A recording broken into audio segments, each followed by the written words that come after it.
como sabedes, este último verán, pois, unha vaga de incendios histórica asolou Galicia, máis de 170.000 hectáreas calcinadas e, en ese tempo, pois, o Goberno de España estuvo onde tiña que estar, poñendo a disposición da Xunta de Galicia máis de 3.000 efectivos que colaboraron na extinción destes importante vaga de incendios. Por eso, hoxe queremos, mirándolles á cara, pois darlle as gracias a todos e cada un dos colectivos que estuveron traballando a arreo durante todo este tempo. Dende a UME, pasando pola Brilat, polos Corpos e Forzas de Seguridade do Estado, polas BRIF, polos propios departamentos,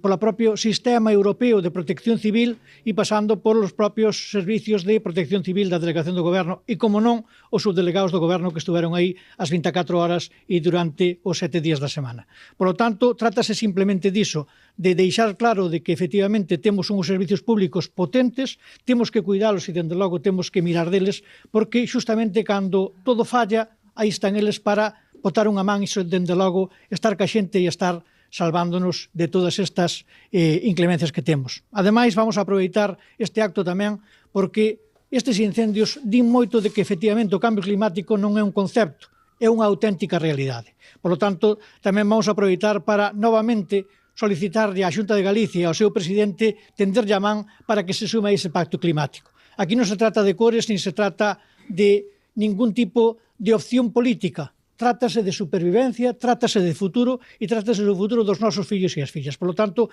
creo que é hora de que deixemos a un lado ese tipo de consideracións de colores e, por lo tanto, que todos nos sumemos a este cambio climático para que unha situación como a que se produciu neste mes de agosto non se volva a producir nunca máis.